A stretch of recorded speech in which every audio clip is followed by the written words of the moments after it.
Hello everyone, this is doctor Jeevesh Yadav. तो according to NCISM syllabus हम लोग पंचकर्म का मोस्ट इम्पॉर्टेंट 17th टॉपिक अपन देख रहे थे। ठीक है, अभी तक हमने बहुत सारी चीज़ें यहाँ पे कवर कर लिए हैं। सीरीज को कंटिन्यू करते हुए अपन आज की क्लास में 11th नंबर का टॉपिक यहाँ पे देखेंगे। स्टार्ट करते हैं। तो आज का टॉपिक तो ये है आपका अभ्यंग। ठीक है, तो अभ्यंग के विषय में क्या बताया गया है? तो अभ्यंग के विषय में बताया गया कि सुखपूर्वक सुव्यवस्थित रूप से करने के कारण इसे अभ्यंग कहते हैं। तो सुखपूर्वक होता है, ठीक है, मसाज जब करते हैं तो अच्छा लगता है, सुव्यवस्थित ढंग से करते हैं, इस वजह से इसे अभ्यंग कहते हैं। शरीर पर स्नेहार्थ यह किया जाता है, तो शरीर के स्नेहार्थ यह किया जाता है। अभ्यंग के अयोग्य, ठीक है, अभ्यंग के अयोग्य क्या क्या है? ठीक है, तो यहाँ पे बताया गया है जिसका सद्या व मन विरेचन वस्ती दे करके शरीर का संशोधन किया हो। ठीक है, तो जिसको सद्या व मन दे करके विरेचन वस्ती दे करके उसका संशोधन किया गया है तो वो अभ्यंग के अयोग्य के अंतर्गत आते हैं। आम दोष से पीड़ित है तो अभ्यंग के अयोग के अंतर्गत आएगा। अजीर्ण रोगी है तो वो अभ्यंग के अयोग के अंतर्गत आएगा। कफ प्रधान व्याधि है तो वह जो है अयोग्य के अंतर्गत आएगा।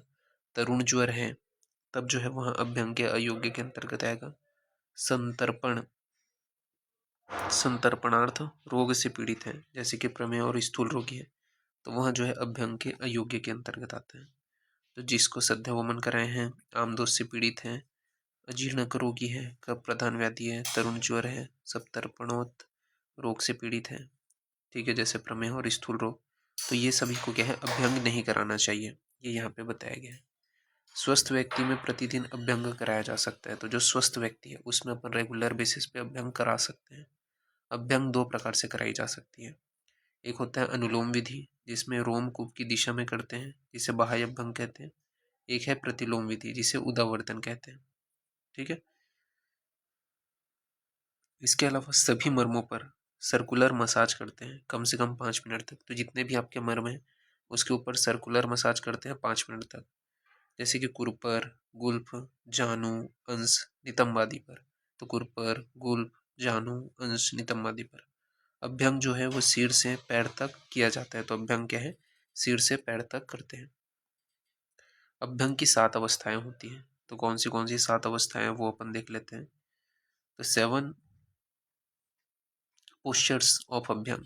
पहला होता है सीटिंग पोजीशन। ठीक है, सीटिंग पोजीशन में इस प्रकार से अपन रखते हैं, फिर अभ्यंग करेंगे। फिर नेक्स्ट आपका होता है सुपाइन पोजीशन। ठीक है, जिसे अपन लेइंग ऑन द बैक, ठीक है, इस पोजीशन में रख करके अभ्यंग करेंगे, तो सुपाइन पोजीशन।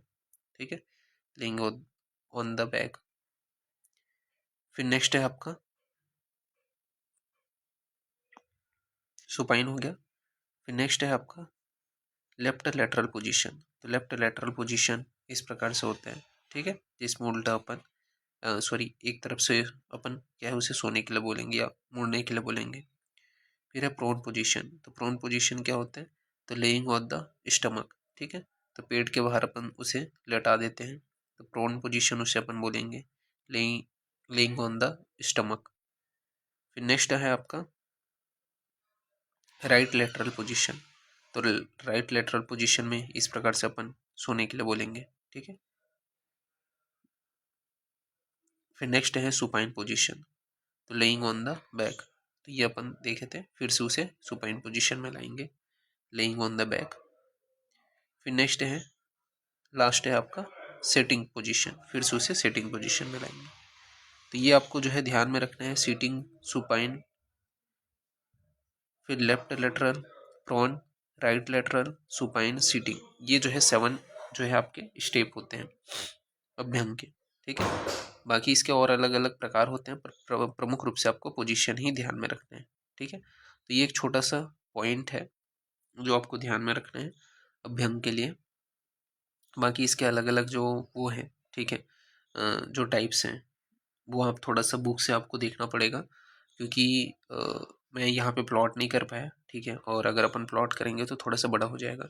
अभ्यंग मेनली 5 नंबर के लिए आएगा। ठीक है, तो इसके योग्य कौन कौन है, अयोग्य कौन से हैं, ये आप ध्यान में रखोगे। ठीक है, और इसके थोड़ा सा पोजीशंस ध्यान में रखोगे तो 5 मार्क के लिए सफिशियंट है। ठीक है, तो अभी के लिए इतना ही। नेक्स्ट जो क्लास होगा उसमें अपन आगे का कंटिन्यूशन करेंगे। ठीक है, थैंक यू क्लास।